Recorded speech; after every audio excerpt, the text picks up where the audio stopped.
बिस्मिल्लाहिर्रहमानिर्रहीम, अस्सलाम वालेकुम। आप देख रहे हैं प्रोग्राम आपकी बात, मैं हूं हारिस अमीन खान।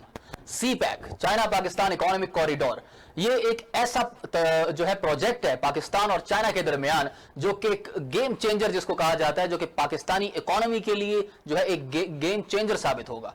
अगर हम बात करें चाइना की, तो चाइना तो ऑलरेडी जो है BRI का प्रोजेक्ट स्टार्ट कर चुका है और काफी तेजी से उसको बढ़ा रहा है, और सी पैक जो है उसी का एक हिस्सा है। और इस पर अगर हम बात करें तो दहशतगर्दों ने कई मुख्तलिफ मौकों पर बहुत कोशिश की कि इस प्रोजेक्ट के जो है नाकाम बनाया जाए। दहशतगर्द यानी भारत ने ये काफी नाकाम कोशिशें बार बार की हैं, और आखिर ऐसा क्या है कि भारत को सी पैक की कामयाबी हजम नहीं हो रही? आखिर ऐसा क्या है कि क्या भारत की इकोनॉमी पर, भारत की सिक्योरिटी पर कोई ऐसे असरात मुरत्तब हो सकते हैं अगर सी पैक कामयाब होता है? तो ये कुछ ऐसे सवालात हैं कि जो बहुत जरूरी हैं जानना, जो कि आम आवाम को जो है वो जानना उनके लिए बहुत जरूरी है कि आखिर इससे पहले इमरान खान से पहले जो गवर्नमेंट थी नवाज शरीफ साहब की, पाकिस्तान मुस्लिम लीग नवाज की, तो उस वक्त ये प्रोजेक्ट शुरू हुआ, वो कमिटेड थे इसको कंप्लीट करने के लिए। अब इमरान खान साहब भी कंप्लीटली फुली कमिटेड है इस प्रोजेक्ट को पूरा करने के लिए। अफवाज पाकिस्तान उनके साथ खड़े हैं, अब आवाम उनके साथ खड़ी है, और इससे उसके बाद जो भी गवर्नमेंट होगी यकीनन, क्योंकि कोई हमने अपोजिशन में रहनुमा ऐसे नहीं देखे जिन्होंने सी पैक के ऊपर बात की हो कि आपका जो सी पैक प्रोजेक्ट है उसके ये नुकसान हो सकता है। सबको पता है कि इसके सिर्फ और सिर्फ फायदे ही हैं हमारे मुल्क को। तो इस मौजू पर आज हम बात करेंगे आज के प्रोग्राम में, और हमारे साथ स्टूडियो में मौजूद हैं मिस सादिया सैफ नियाजी साहिबा, जो कि एक लेक्चरर है, और सी पैक जो है इनका जो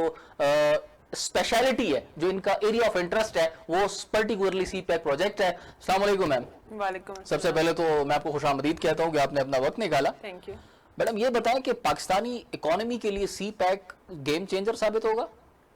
जी, आपने सिर्फ गेम चेंजर का नाम लिया, मैं तो उसको कहूंगी ये तो फेथ चेंजर भी है। राइट जी, हमारी किस्मतें बदल देगा, लेकिन उसके लिए हमें जो है अपना हाउस इन ऑर्डर रखना पड़ेगा। लेकिन उससे पहले, मैं बात करने से पहले आपको ये जरूर बता दूं कि सी पैक है क्या। ये सिर्फ चाइना पाकिस्तान इकोनॉमिक कॉरिडोर एक सिर्फ सड़क नहीं है, एक सिर्फ रेलगाड़ी नहीं है, it's a connectivity through roads, railway links, pipelines. In fact अभी देखिए, हम फाइबर ऑप्टिक की हमने पूरी की पूरी एक जाल सा बिछा दिया हुआ है towards Indian ocean, from Kashmir to Gwadar. तो ये तमाम चीजें जो हैं, ये सब हम डेवलपमेंट की तरफ हमें लेके जा रही हैं। सो इससे पाकिस्तान और चाइना दोनों का ही फायदा है। जी, तो इसके साथ अगर हम बात करें सी पैक प्रोजेक्ट की, तो खित्ते पर किस तरह के असरात इसके मुरत्तब होंगे, या हो सकते हैं, या हो रहे हैं? देखिए, सी पैक से पहले आपको समझना पड़ेगा कि ये BRI का जो प्रोजेक्ट चाइना ने स्टार्ट किया, अभी आपने अपने इंट्रोडक्शन में भी बताया, वो है क्या चीज। It's a belt and road initiative. इसको कुछ लोग वन बेल्ट वन रोड भी कहते हैं, कुछ लोग इसको बेल्ट एंड रोड भी कहते हैं, मैं इसको न्यू सिल्क रोड्स कहती हूँ। क्योंकि जब हम बात करते हैं ओल्ड सिल्क रोड्स की, तो माइंड में सिर्फ एक ही कंट्री आती है, वो आती है चाइना। कि किस तरह चाइना के ताजर स्टार्ट हुए अपने ईस्टर्न कॉरिडोर से, and they went towards waste और मेडिटेरियन सी तक गए। बीच में मिडिल ईस्ट भी उन्होंने देखा, बीच में इंडस वैली सिविलाइजेशन पाकिस्तान की तरफ भी आए। तो अब उसी कनेक्टिविटी को ये दोबारा लेके आए हैं in the with the new form of BRI connectivity, the new silk roads. ये तमाम नाम एक ही चीज के हैं, जिसका मायने है कनेक्टिविटी। और ये चाइना ने प्रोजेक्ट डेफिनेटली अपनी कंट्री के लिए स्टार्ट किया है, और सी पैक उसमें से एक बहुत अहम कॉरिडोर है। बेसिकली इसके 6 कॉरिडोर्स हैं, और उसके अलावा एक और कॉरिडोर पे वो काम कर रहे हैं, विच इज कॉल्ड 17+1, जो कि पूरे यूरोप को जाके मिलाता है। लेकिन चूंकि प्रोग्राम सी पैक के बारे में है, तो CPEC is a flagship project of this BRI project. Right. पूरी 46 बिलियन तो पहले थे, 62 बिलियन की इन्वेस्टमेंट इसमें चाइना कर चुका, आहिस्ता आहिस्ता कर रहा है। और उसमें सिर्फ और सिर्फ ये कनेक्टिविटी थ्रू रोड्स नहीं है, इसमें आपके रेलवेज आ जाते हैं। अब सेकंड फेज में जब हम सी पैक में आए हैं, तो रेलवेज पे बहुत ज्यादा काम हो रहा है, अभी होगा इंशाल्लाह ML1, हमने कनेक्टिविटी करनी है। Then if you see, it's all about sea, it's all about your maritime, it's all about your railway links, it's all about your air travel. And बड़ी इंपॉर्टेंट बात आपने ऐड की, क्योंकि आम जो आवाम है उनके जहन में सी पैक जस्ट एक रोड का नाम है। जी, यही हमारे यहाँ, हमें अनफॉर्चुनेटली बहुत टाइम लग गया सी पैक को समझने में। मैं एकेडमिशियन हूँ, मैं यही बात करूंगी कि हमारे आम आवाम को ये बहुत पहले से बताना चाहिए था कि सी पैक सिर्फ किसी सड़क का नाम नहीं है। हम बहुत से प्रोजेक्ट्स को हर पर्सनैलिटी के साथ उसको अटैच कर देते हैं कि अच्छा जी, ये एक्स गवर्नमेंट थी तो एक्स गवर्नमेंट का काम सिर्फ सड़कें बनाना था, तो ये सिर्फ सड़क का काम है। सड़क स्टार्ट कर दी और जी, इट्स नॉट लाइक दिस। ये आपका पूरा, और ये सिर्फ लिंक आपका इकोनॉमिकली लिंक नहीं है, it is going to your change your geography. अभी जिस तरह आपने बताया, आपने खुद सवाल में पूछा, उसके हम जवाब की तरफ आते हैं। जी जी। It's going to change your geo political interest, it is going to change your whole geo strategic location से आप फायदा उठा सकते हैं। उसके अलावा इसमें जो है आप प्रॉपर इसको फेज चेंजर की तरफ लेके जा सकते हैं। इसके अंदर आगे जाके आपने बात की, कल्चरल लिंक्स मैम भी उसको एक्सप्लेन करें जरा, फेज जी, चेंजर। आपकी किस्मत बदलना। नहीं तो उसको जरा एक्सप्लेन करें कि आम पाकिस्तानी की किस्मत बदलेगी इससे। जी, आम पाकिस्तानी की किस्मत इस लिहाज से बदलेगी कि जब आप इकोनॉमिक वेंचर्स इकट्ठे करते हैं किसी कंट्री के साथ मिला के, अगर आप वेस्ट को देखें तो कोई भी कंट्री की कोई भी गवर्नमेंट होती है उस तरह शुरू में फैसिलिटेट लोगों को नहीं करती जिस तरह हम समझते हैं जी गवर्नमेंट करेगी तो सब कुछ होगा। हमेशा जॉइंट वेंचर्स ही सक्सेसफुल रहे हैं। आप किसी भी बड़े बिजनेस को उठा लें थोड़ा सा पहले तक तो वो जॉइंट वेंचर्स रहे हैं। राइट। अब हम जॉइंट वेंचर्स की तरफ आते हैं, हम public to private joint ventures करने लगे हैं, हम प्राइवेट टू प्राइवेट करने लगे हैं, बिजनेस टू बिजनेस हम अपने अकाउंट्स बनाने लगे हैं विद द चाइनीज कंपनीज। इससे अब क्या होगा, डेफिनेटली जब वो प्रोजेक्ट्स पाकिस्तान में लगेंगे तो आपको एम्प्लॉयमेंट मिलेगी, एम्प्लॉयमेंट मिलेगी, आपकी पॉवर्टी खत्म होगी।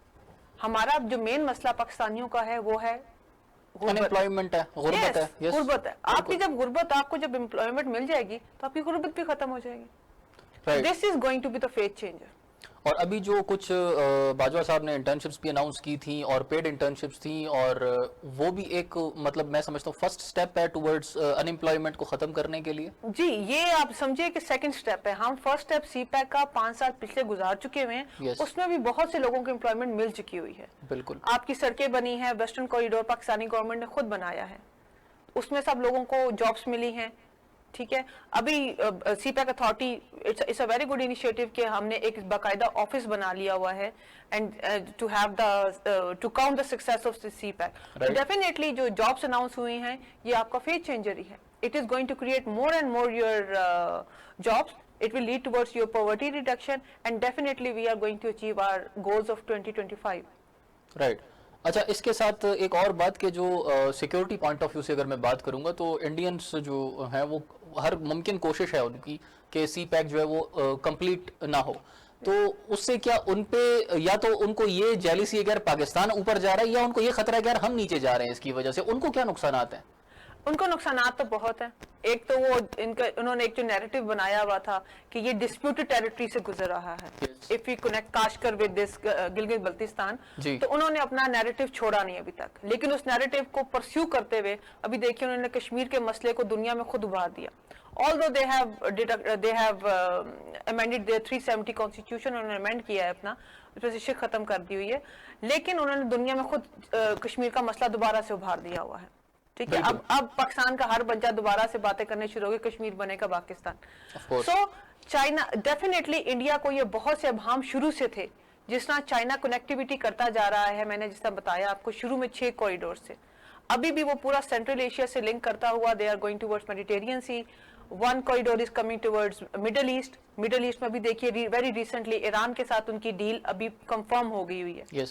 वो क्यों कंफर्म हुई है कि ईरान की जितनी डीलिंग्स थी बाकी कंट्रीज के साथ, now they have left that, और उन्होंने चाइना को बीआरआई के अंदर अपने आप को बीआरआई के अंदर इन्वॉल्व कर दिया हुआ है। Just like Kuwait and Saudis ने भी बहुत से एग्रीमेंट्स किए हुए हैं, अगर हम इस डिटेल में जाएं तो। उसके अलावा एक कॉरिडोर मिडल ईस्ट से जाता है। इसमें मैं ये बात करूंगी कि पाकिस्तान शुरू से ही फॉर्चुनेट रहा है कि हमारा चाइना जैसा एक दोस्त मुल्क हमारे साथ हमेशा रहा है। इंडिया में कभी भी चाइना की उस तरह की सिल्क रोड्स वाली जो बात हुई मैंने हिस्टोरिकली आपको बताई, वो कभी नहीं रही, लेकिन पाकिस्तान के साथ उनका लिंक कराकोरम हाईवे से हमेशा से रहा है। तो हमारा एक बहुत स्ट्रॉन्ग लिंक है चाइना से थ्रू आउट द हिस्ट्री। तो इंडिया को शुरू से ये चीज जेलसी में थी। अब इंडियन को देखे तो कश्मीर का मसला उन्होंने खुद उभार दिया। डेफिनेटली वेरी रिसेंटली ईरान ने जो है अपनी कमिटमेंट्स जो है इंडिया के साथ कम कर दी हुई है चाबहार पे, राइट। तो ये सब चीजें डेफिनेटली इंडिया की इनसिक्योरिटी की तरफ जाती, राइट। अपनी इनसिक्योरिटी को बढ़ाने, अपने इनसिक्योरिटी को कम करने के लिए now what they are doing, they are creating mismanagement within Pakistan. Unfortunately जो ये शुरू से हमारे यहाँ एक चीज रही है, तो ये तमाम चीजें अपनी इनसिक्योरिटी, अपनी जो डाउन जा रहा है उसको ओवरकम करने के लिए, छुपाने के लिए, उसके लिए वो कर रहा है। इंडिया के अपने मसले मसाइल इतने ज्यादा हैं कि इंडिया की गवर्नमेंट अनफॉर्चुनेटली मसले मसाइलों को नहीं देख रही। आप देख लीजिए, पॉवर्टी देख लीजिए, वॉशरूम्स के इश्यूज वहां पे इतने ज्यादा है। मोदी साहब यूएन पहुंच गए जी वॉशरूम्स बताने के लिए। अनफॉर्चुनेटली वहां की लीडरशिप में वो विजन नहीं है कि किस तरीके से वो अपने लोगों को लेके चल सके। तो ये इंडिया की इनसिक्योरिटीज ही हैं। अच्छा सादिया साहिबा, एक और बात कि अब चाइना अगर कर रहा है, नो डाउट उसका अपना मफाद इसमें शामिल है, राइट? क्योंकि ये BRI का एक इंपॉर्टेंट एक मेजर पार्ट है, but it is the part of BRI project, और उसके फायदे में हमारा भी फायदा है, इसीलिए वो हमें भी सिक्योर कर रहा है, राइट? जो मुमकिन सिक्योरिटी होती है। अब इसमें बात ये है कि लोग ये कहते हैं यार चाइना तो इसमें, आम आवाम की मैं बात कर रहा हूँ, जो हमारे दोस्त, क्योंकि मैं एक बात करता हूँ, अक्सर हम कहते हैं यार इकोनॉमी स्टेबल होने लगी है, खान साहब कहते हैं, उनके कोई मिनिस्टर आके इकोनॉमी स्टेबल हो रही है, अब हम ऊपर की तरफ जाएंगे, फला कर्जे हमने जी इतने अरब डॉलर जो है कर दिए हैं। बट दूसरी तरफ अगर हम जाते हैं, हम देखते हैं जी नान कितने का हो गया, 10 से 20 का, 20 से 30 का हो गया। अब आम आदमी का क्या लेना देना है इकोनॉमी के साथ? उसको यही है कि यार मुझे रोटी कितने में मिल रही है, मुझे दाल कितने में मिल रही है जी। तो अब इसमें आम आदमी का, CPEC की तरफ मैं आऊंगा कि आम आदमी को ये फायदा कैसे वो हम बता सकते हैं कि यार आपका CPEC से ये फायदा है। एक तो एम्प्लॉयमेंट हो गई नंबर 1, नंबर 2 कि जो पाकिस्तान जो अभी इस वक्त बरामदात है, जो एक्सपोर्ट है, वो कितनी बढ़ेगी? क्योंकि एक्सपोर्ट बढ़ेगी तो हमारी जो है इकोनॉमी भी बिल्ड होगी और उसके असरात हमारे अंदरूने मुल्क में भी पड़ेंगे। हारिस, इस चीज से तो आप भी मुत्तफिक ही होंगे कि चीजों को टाइम लगता है सही तरीके से मैनेज करके उसको इम्प्लीमेंट करने में, राइट? अभी मैंने अभी शुरू में कहा कि हमें बहुत टाइम लग गया CPEC को समझने में ही। आम इंसान सिर्फ यही समझता था सिर्फ सड़कें हैं और कुछ भी नहीं है जी। लेकिन अगर आपको पता चले तो ये आपकी कल्चर इंटीग्रेशन तक चीज होने जा रही है। चाइनीज डेफिनेटली यहाँ आएंगे, हमारे पाकिस्तानी वहां जाएंगे, आपका फूड एक दूसरे से एक्सचेंज होगा, आप एक दूसरे के पहनावे देखेंगे, आप एक दूसरे के साथ रहना मिलना सीखेंगे। तो ये सिविलाइजेशन ऐसे नहीं बनती और ये तरक्की भी ऐसे नहीं होती कि आपको फौरन जवाब आ जाए। जिस तरह अभी हमने विजन 2025 बनाया हुआ था, अ वेरी गुड प्रोग्राम, बहुत अच्छा प्रोग्राम है, हमने उसको अपने BRI के और CPEC के इस प्रोजेक्ट के साथ मिक्सअप कर दिया हुआ है। मिक्सअप का मतलब है कि अच्छे तरीके से हमने इसको मिक्स एंड मैच कर दिया हुआ है कि हमारे मोटिव भी वही हैं जो चाइना के हैं, ठीक है? तो अब हम उस लिहाज से आहिस्ता आहिस्ता चलेंगे। एक गरीब आवाम को, आदमी को वाकई ही सिर्फ अपनी रोटी से कंसर्न है। ये कंसर्न हमारा भी है, आपका भी है। हम बिल्कुल सबकी बुनियादी जरूरत आगे पीछे लोगों से मिलते हैं तो वो यही कहते हैं। अनफॉर्चुनेटली हमारे जब लोगों के जहनों में ये डाला गया कि सड़क आएगी और आपके गांव के पास से ही गुजरेगी जी, और जब वो गांव के पास से नहीं गुजरी तो उन्होंने कहा जी अब तो ये कुछ भी नहीं बनता, अब तो हमारा कोई फायदा नहीं। तो एक तो ये सड़कों वाला हिसाब छोड़ दें, आपको रोजगार मिलेगा कैसे मिलेगा? जब आप इंडस्ट्रीज बनाएंगे। एक बात से मैं यहाँ पे ये करना चाहूंगी कि हमारी गवर्नमेंट काफी लेट हो चुकी हुई है CPEC की चीजों को इम्प्लीमेंट करने में। प्रोजेक्ट इज वेरी गुड, बहुत अच्छा प्रोजेक्ट है। जितने की इन्वेस्टमेंट आई थी, अगर हम उन चीजों को ही साथ साथ लेके चलें और हम लेके चलते तो पाकिस्तान के हर बंदे को इसका फायदा होता अब तक। लेकिन अगर जब तक आप इंडस्ट्रियल जोन्स की तरफ नहीं आएंगे, आप काश जाते हैं, आपको मिलता है यहाँ पे पिशावर साइड पे जाते हैं तो you have seen a big board, वो भी मैंने आजकल सुना है कि गिर चुका हुआ रशाकई का जी। There is no working on Rashakai. अभी आहिस्ता आहिस्ता काम उस पर जारी है, वो भी किसी चाइनीज कंपनी को दे दिया अनफॉर्चुनेटली। मैं अब और कुछ नहीं कहती, लेकिन हमारे यहाँ के जो पॉलिटिशियंस हैं और जो हमारे यहाँ कुछ अमेंडमेंट्स ऐसी हुई हैं कॉन्स्टिट्यूशन में जिनको मैं ठहराती हूँ जिम्मेदार, कि अगर आपने अमेंडमेंट्स करनी थी तो हर सूबे को ये चाहिए था कि वो एक अच्छी रेस की तरफ आते, ना कि एक दूसरे को ब्लेमिंग गेम की तरफ आ जाते। रशाकई इकोनॉमिक जोन जिस गवर्नमेंट की जिम्मेदारी थी वो उसको बनाते, वहां के लोगों को सहूलत मिलती। Rashakai is a very beautiful place and a very strategic location पे है जी। बिल्कुल, you are having Afghanistan, you are having your airport, you are having your motorways, हर चीज आपके पास। लेकिन जब हमारी गवर्नमेंट, हमारे पॉलिटिशियंस, पॉजिटिव मीडिया हमारा होना चाहिए, चीजों को अच्छे तरीके से बयान करे। सबसे बड़ी इंपॉर्टेंट बात है आपका मोरल हाई होना चाहिए। आपका मोरल हाई होगा जब आप अच्छी अंडरस्टैंडिंग करेंगे चीजों के बारे में। लेकिन शुरू से हमें अंडरस्टैंडिंग अच्छी नहीं दी गई। अब मेरे ख्याल से काफी सारे लोगों को पता चल चुका हुआ है कि व्हाट इज CPEC, और अब हमें इससे ज्यादा फायदे उठाने हैं, क्योंकि आपके पास ऐसी अपॉर्चुनिटी फिर कभी नहीं आएगी। ना चाइना जैसा दोस्त आएगा, ना चाइना जैसे किसी प्रोजेक्ट अगले 40-50 सालों में कम से कम नहीं आएगा। और यही आपके पास रोड है जहां Kashmir to Gwadar you are going to change the faith of whole Pakistan. और उसके पाकिस्तान के आप मिडिल ईस्ट के साथ भी लिंकेजेस हैं. You are going to have your links with Oman, you are going to have your links with Africa. इसी CPEC के जरिए, इसी सीपैक के जरिए आप गवादे के थ्रू ये सब कुछ करेंगे. राइट. अच्छा, एक और मतलब ये है कि अगर इंडस्ट्री हम बनाते हैं तो इसीलिए बनाते हैं कि हम एक्सपोर्ट मटेरियल बनाएं. Yes. नंबर 1, उससे आपकी इकोनॉमी बेहतर होती है और अनएम्प्लॉयमेंट भी खत्म होती है. Yes. इसीलिए इंडस्ट्रीज जो है वो बिल्ड करना, उनको स्टार्ट करना ये जरूरी है. जी, ये बहुत जरूरी है. लेकिन मैंने आपको इसमें कहा ना, हम थोड़ा सा लेट हो चुके हैं. हमारी गवर्नमेंट अब जो है ना, द थिंग इज दिस कि अब सीपैक अथॉरिटी बन चुकी हुई है. जिसके पास भी है, that doesn't matter. But the thing is this कि now every person has to do work. आपको इनोवेटिव आइडियाज लेके आनी है. चाइना की इकोनॉमी किस चीज पे चल रही है? इनके गुड्स पे चल जस्ट रही है. Innovative ideas. Yes. गुड्स वो कैसे बनाते हैं? Innovative ideas. बिल्कुल. राइट. एक पहाड़ से पैसे नहीं आ रहे. व्हाट दे हैव डन, पहाड़ पे शीशा लगा दिया, connectivity between two mountains. Now they are earning money. This is the innovative idea of China. तो पाकिस्तानियों को भी, हर यंग जनरेशन को, आप जैसे लोगों को, जितने हमारे ये यंग लॉट है, इनको नए नए आइडियाज लेके आने चाहिए. Right. और हमारे यहाँ तो एक मिनिस्ट्री की कमी है इनोवेशन की, लेकिन आई थिंक ये ministry of development and reforms है. अब उसका नाम भी इनोवेटिव इंडस्ट्री रख दी गई. तो there should be a separate office जहां पर आपके यंग लोग जाया करे और वहां जाके अपने आइडियाज डिस्कस किया करे गवर्नमेंट के साथ. Yes. Government is really friendly. Asad Umar साहब is really nice person.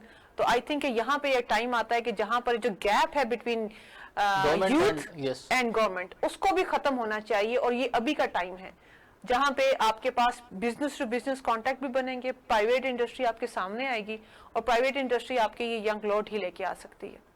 Right. With innovative idea. मतलब अगर जो आपने बात की कि ये गैप खत्म किया जाए तो यकीनन बहुत से फवायद स्टेट की फेवर में भी और इन पर्टिकुलर भी लोगों को काफी फवायद होंगे. जब गैप खत्म होता है, निगोशिएशंस होती हैं, न्यू आइडियाज आते हैं, न्यू अपॉर्चुनिटीज आती हैं. न्यू अपॉर्चुनिटी का मतलब ही यही है कि आप you are going to gain more and more from your this opportunity.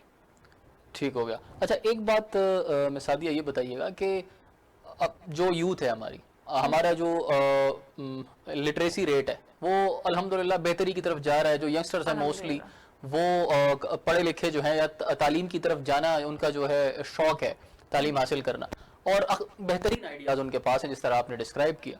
लेकिन एक बड़ा तबका हमारे पास वो भी है जो हारी तबका है, जो मजदूर तबका है, जो किसी भी वजह से पढ़ाई मुकम्मल नहीं कर सका या उसका शौक ही नहीं है, कोई भी रीजंस हैं.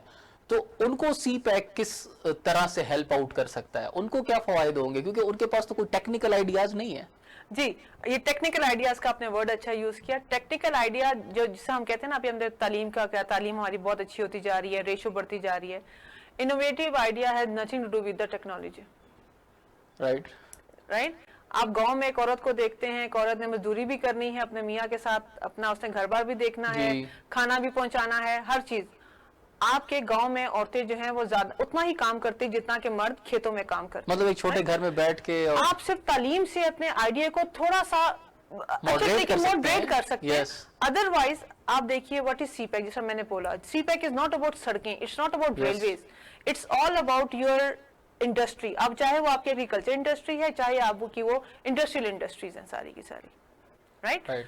एग्रीकल्चर में देखिए, एग्रीकल्चर में हम चीजें को, बीज को हाइब्रिड करके हम क्या से क्या, अब टेक्नोलॉजी को हम यूज कर सकते हैं. ठीक है. लेकिन एक मजदूर, अगर जब तक उस मजदूर को बताया नहीं जाएगा कि नहीं जी सिर्फ सड़कों वाला काम नहीं है या ये इंडस्ट्री नहीं बनेगी तो आप तो चीजें नहीं आएंगी, उस मजदूर को भी लाना बड़ा जरूरी है इन दिस. हमारी तो एग्रीकल्चर है, हमारी तो इंडस्ट्री बेस एग्रीकल्चर पे करती है. अब यहाँ पे काम है हमारे डिफरेंट डिपार्टमेंट्स का. गवर्नमेंट के डिपार्टमेंट बहुत अच्छे एग्रीकल्चर पे रिसर्च कर रहे हैं. पर्सनली मैं उन सबको जानती हूँ. यहाँ पे टाइम है कि आप किसान और मजदूरों को सामने लेके आएं, अब उनसे आइडियाज लें कि आप कौन सा बीज किस जमीन पे उगाते हैं, उसके लिए क्या एटमॉस्फेयर चाहिए होता है, कितना पानी चाहिए होता है, और आप उस लिहाज से दें. बट अनफॉर्चुनेटली मैं आपको बता रही हूँ, हमारे इलाके की जो बेहतरीन खजूर है हमारे पाकिस्तान की, वो पिछले साल तक इंडिया जाती थी और इंडिया वाले अपने नाम से मलेशिया और बाकी जगहों में भेजते थे और बड़े सस्ते दाम हो जाती थी. बड़ी सस्ते दाम हो जाती थी. अब इंडिया का बॉर्डर भी बंद हो गया, वो काफी कुछ चीजें खराब हो गई हैं. अब बात है यहाँ पर कि अब गवर्नमेंट को इंसेंटिव देने चाहिए किसानों मजदूरों को कि वो अपने आइडियाज लेके आए, किस बीज को कितना हाइब्रिड करना है, किस बीज को कितना उसमें फैसिलिटेट करना है, और किस तरीके से वो ज्यादा से ज्यादा गंदम, चावल, गन्ना किस तरीके से वो लोग उगा सकते हैं. तो ये चीजें हमें फायदा देंगी, हर चीज लॉन्गर टर्म में. अच्छा मैडम, ये बताएं कि क्या ऐसी चीज़ है, क्या ऐसी बात है, क्या ऐसी रुकावट है कि हमारी एक्सपोर्ट जो है, हालांकि अगर हम रिसर्च करें, हमें कोई जो अभी आपने बात की कि इसके लिए टेक्निकल होना ज़रूरी नहीं है, पढ़ा लिखा होना ज़रूरी नहीं है, पढ़ाई जो है वो आपके आइडिया को मॉडरेट कर सकती है बट जनरेट नहीं कर सकती। पढ़ा लिखा होना जरूरी है, लेकिन Yes. आप आइडिया तो खुद लेके आएंगे ना। यस बिल्कुल। तो अब ये क्या वजह है कि हम एक्सपोर्ट में इतना पीछे हैं? आखिर क्या रुकावट है? चले सी पैक आ गया, एक बेहतरीन रास्ता, आसान वे है, चले जी अभी एक्सपोर्ट शुरू करते हैं। उससे पहले इंडिया भी तो कर रहा था, उनके पास तो सी पैक नहीं है ना, जिस तरह आपने बात की कि हमारा हमसे खजूर लेकर आगे वो देखिए, एक्सपोर्ट एक कर तो रहा है। इंडिया के साथ हमें मुआवजा नहीं करना चाहिए पाकिस्तान का। पाकिस्तान टेरिटरी वाइज कम है, India is a big one. Right. हमारी आबादी 20-22 करोड़ है और उनकी आबादी मैडम जो 1 खजूर हम अरब वो उनको है। बेच रहे हैं, हम वो बाहर क्यों नहीं? जी, यही तो बात है ना, अब यहीं पर आना चाहिए, यहीं पर ये चीज आती है। गवर्नमेंट को ऐसे इंसेंटिव देने चाहिए, गवर्नमेंट को Yes. बताना चाहिए कि आप अगर ये चीज एक्सपोर्ट करेंगे, हम आपको इतने इंसेंटिव देते हैं। जी गवर्नमेंट, हमारी गवर्नमेंट की कभी भी प्रायोरिटी गरीब बंदा नहीं रहा। हमारी गवर्नमेंट की हमेशा प्रायोरिटी रही है कि 5 साल बाद आके हमने फिर इलेक्शन में जीतना है, यस, तो हम कुछ चीज ऐसी बना दें जो लोग देखें और फिर हमें वोट जो दें, नजर आए। जो नजर आए, राइट। Yes. और अनफॉर्चुनेटली हमारी पिछली गवर्नमेंट यही करती रही है। अब गवर्नमेंट को चाहिए, अब द थिंग इज दिस कि वो जो गैप था ना गवर्नमेंट और यूथ का, अब वो सोशल मीडिया ने खत्म कर दिया है, यस, राइट। अब उस चीज को यूटिलाइज करते हुए कुछ यूथ की ड्यूटीज बनती हैं, कुछ गवर्नमेंट की ड्यूटीज बनती है कि किस तरीके से वो यूथ को इंडल्ज कर सकती है। रह गई बात एक्सपोर्ट्स क्यों नहीं आगे हो रही, डेफिनेटली एक्सपोर्ट्स इस वजह से नहीं हो रही कि आपके पास इंडस्ट्री नहीं है। जी, पिछले 20-30 सालों में आप बताइए कौन सी इंडस्ट्री बनी है पाकिस्तान में? जो है वो भी बंद हो गई हैं। जी, और 3 साल से जब ये है कि second phase of CPEC में हमने ये इंडस्ट्रीज बनानी थी, आज तीसरा साल होने को आ रहा है, yes, we don't have any industrial zone. नहीं तो आप क्या समझती है कि ये अभी हुकूमत की पॉलिसी में ही नहीं है कि यार यहाँ पर हमने डेवलप करना है एरिया वाइज? नहीं, उनके उन्होंने प्रॉपर डेवलप, उन्होंने एरिया डिस्क्राइब कर दिया हुआ है, हर चीज डिस्क्राइब कर दिया, बट आपके ब्यूरोक्रेटिक हर्डल्स इतने आ जाते हैं जी, विद इन गवर्नमेंट कि आप यू रिमेन अनेबल कि आपने कुछ चीज किसी तरीके से इंप्लीमेंट करनी होती है। अभी मैंने आपको रशाकई का बताया, हाँ, हालांकि कब से हो जाना बेहतरीन चाहिए था, example है। राइट। इंडस्ट्रियल पार्क्स आपके इतने, अब दुनिया इंडस्ट्रियल पार्क्स की तरफ जा रही है। और दूसरी मैं सजेशन इसमें ये भी एक देना चाहूंगी कि हर यूनिवर्सिटी को चाहिए, और सी पैक अथॉरिटी है, definitely it's a part of my life, it's a part of your life, it's a part of every Pakistani life.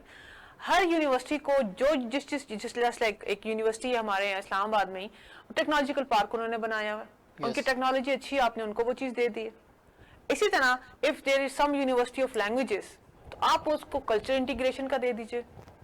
Right, CPEC के अंदर डिफरेंट पार्ट्स है ना, CPEC is not about roads, right, it's all about economic integration, political, social, culture, everything.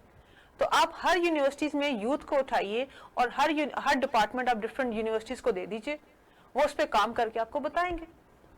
Pakistani youth में किसी talent की कमी नहीं है, राइट। तो ये बड़ा जरूरी है इस टाइम पे कि जो एक गैप आया हुआ है, कम्युनिकेशन गैप कह लीजिए, और एक ब्यूरोक्रेटिक गैप कह लीजिए, जो हमारी गवर्नमेंट नहीं चाहती कि हम कैसे हो सकता है कि किसी यंग बंदे से कोई आइडिया ले सके, वो कोई उस गैप को खत्म करना बड़ा अना जरूरी का हो मसला गया। भी कुछ डिपार्टमेंट या कुछ लोग बना लेते हैं। जी, अब मैं खुल के बोल नहीं रही, लेकिन वो ब्यूरोक्रेटिक हर्डल्स इसी के अंदर आ जाते अच्छा हैं। मैडम, ब्यूरोक्रेटिक हर्डल्स की आपने बात की, तो अगर देखें सी पैक जो फर्स्ट फेज कंप्लीट भी हो गया और उसके बाद अभी मजीद हम जा रहे हैं आगे, तो अब मतलब ये हर्डल्स अभी तक हम इनको ओवरकम नहीं कर पाए, तो क्या गारंटी है कि हम एंड तक जब जाएंगे, कंप्लीट होगा, तो ये चीजें नहीं आएंगी सामने और पाकिस्तान ऊपर जाएगा? देखिए जी, हमारा मोटिव क्या है? हमारा मोटिव ये है कि पाकिस्तान को हमने एक स्टैंडर्ड पे लेके आना है, ठीक है। We have set our goals, vision 2025 vision हो सकता है हम इसको डेफिनेटली आगे भी बढ़ाएंगे, Right. हमने वहां तक लेके आना है। एंड अब ये काम हमारी आती है, हमारी ब्यूरोक्रेसी की आती है, हमारी गवर्नमेंट की आती है कि किस तरीके से ये एक पिरामिड बनाते हुए, Yes. एक दूसरे के साथ ताल्लुकात को बेहतर बनाते हुए, अपनी अना के मसले को पीछे छोड़ते हुए किस तरह उन्होंने पाकिस्तान की तरक्की में साथ देना है। एग्रीकल्चर की बात होगी, इंडस्ट्रीज की बात होगी, आम तबके की बात होगी। आप जब तक इन सबको मतलब साथ लेके नहीं चलेंगे, समझना जरूरी होगा कि यार ये हमारे मुल्क की बेहतरी और हमारी बेहतरी भी उसी में है। जी, इसमें आपको अपनी अना को, सेल्फ इंटरेस्ट को जरा साइड पे रख के आपको बहुत से ऐसे काम करने पड़ेंगे जहां पर आपको डिफरेंट, अगर आप चाहते हैं कि डिफरेंट कुव्वतें जो बाहर से आपको वीक कर रही हैं, Yes. आजकल भी बहुत इंटरनल पॉलिटिक्स हमारी वीक होती जा रही है, क्योंकि डेफिनेटली बाहर वाले लोगों को ये पता है, बाहर वाली पावर्स को ये पता है कि ये इनका वीक पॉइंट यहाँ पर आता है, Yes. उस वीक पॉइंट को ओवरकम करें। And I am telling you, Pakistan में किसी चीज की कमी नहीं है, ना किसी मादनियात की, ना किसी आप कह लीजिए किसी रिसोर्स की। सिर्फ और सिर्फ कमी है तो आपकी विल की और आपकी टुगेदरनेस की, आपके अच्छा, इकट्ठे होने एक की। बात आपने की, मतलब बैरूनी कुव्वतें जो हैं, अगर उनको देखें तो अगर कोई भी बैरूनी कुव्वत सामने आती है सी पैक को फिजिकली हिट करने के लिए, तो अल्हम्दुलिल्लाह हम उसका बेहतरीन जवाब देने के लिए कैपेबल हैं और हमेशा हमने दिया है। लेकिन जो हमें मसाइल दरपेश है वो हमारे अंदरूनी अपने मसाइल हैं जिनको हमें ओवरकम करने की बहुत जरूरत है। एक बहुत अच्छी टर्म है house in order. First we have to house in order. House in order होगा तो आपको कोई तंग नहीं कर सकता बाहर से। आप खुद वीक होते हैं तो बाहर वाली कुव्वतें आपके ऊपर उसका फायदा उठाते हावी हैं, होती हैं और उससे फायदा उठाती हैं। Yes. लेकिन अल्लाह का शुक्र है आज तक जितनी हम पे ये हुआ, हमारा दिफा हमेशा से मजबूत रहा है। हमारी गवर्नमेंट की स्ट्रेटजीज ऐसी होती हैं कि एटलीस्ट हम अपना स्टेटस को मेंटेन रखते हैं। Yes. तो this is really good thing. लेकिन अब वो टाइम नहीं है कि आप किसी और को मोर एंड मोर चांसेस दें कि वो किसी तरीके से आपके ऊपर हावी हो। और इस एज आई टोल्ड यू कि ये वो गोल्डन प्रोजेक्ट है जो कि कम से कम अगले 50-60 सालों में हमारे पास दोबारा नहीं आएगा। और मैं आपको ये भी साथ साथ बताती चलूं कि इसका फायदा ज्यादा चाइना को नहीं है, इसका ज्यादातर फायदा पाकिस्तान को ही है। क्योंकि अगर आप स्टडी करते हैं तो चाइना के साउथ में अगर 2 कॉरिडोर्स आते हैं, जो मैंने 3 ऊपर डिफाइन किए, 2 रह गए, तो वो 2 चाइना की अपनी जरूरत उन 2 कॉरिडोर से कंप्लीट हो रही है। इफ यू गो, अगर आप म्यांमार का देखिए एक मैप, तो म्यांमार में उन्होंने अपना जो यूनान प्रोविंस है, यूनान प्रोविंस में they have established their petrol and gas की उन्होंने अपनी फैक्ट्रीज बना ली हुई हैं। म्यांमार से उनको सप्लाईज होती हैं, कोई मसला नहीं है। चाइना की सारी ज़रूरत जो उनके वो इकोनॉमिक उनको चाहिए, इकोनॉमिक सेंटर्स को जिनको कहते हैं इकोनॉमिक जोन्स, उनके जो 5 से 6 इकोनॉमिक जोन्स हैं, वहाँ पे वो हर चीज़ प्रोवाइड हो रही है वहाँ पर। राइट। तो दिस इज द थिंग। अगर चाइना भी थोड़ा सा स्लो है, लेकिन हमारी गवर्नमेंट को पाकिस्तान तलाकी करनी चाहिए। Yes. ये एक ऐसी अपॉर्चुनिटी है आपके मुताबिक, ये फिर 50-60 साल हम इसका सोच भी नहीं सकते। आप सदी सोच लें, सदी 50-60 साल तो मैंने बहुत कम कह दिया, आप सदी कह लीजिए। और द थिंग दिस के इसमें जो इम्पोर्टेंट चीज है वो यही है कि अब पाकिस्तान को समहाउ हमें ज्यादा से ज्यादा इंसेंटिव इसी में से निकालने हैं।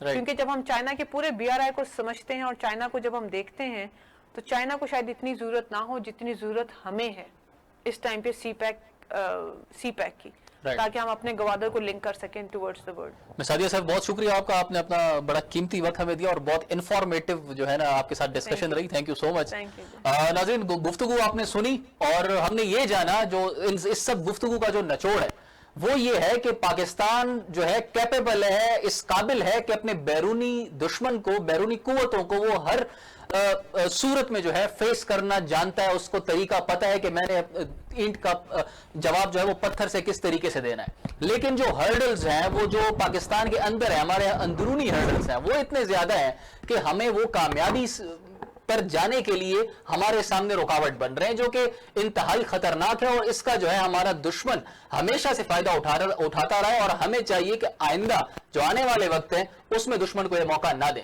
और एक मजदूर से लेकर, एक हारी से लेकर, एक ब्यूरोक्रेट तक इस सी पैक प्रोजेक्ट का सबको फायदा है। और जिस तरह हमने ये भी जाना कि अगली सदी तक, 1 सदी तक हमें इस तरह की अपॉर्चुनिटी फिर नहीं मिलने वाली कि हम खुद को संभाल पाए, अपनी इकोनॉमी को संभाल पाए, अपने घरों को संभाल पाए, अपनी नस्लों को संभाल पाए और उनको संवार पाए। अगले प्रोग्राम पे के लिए इजाजत दीजिएगा। अल्लाह हाफिज। पाकिस्तान जिंदाबाद।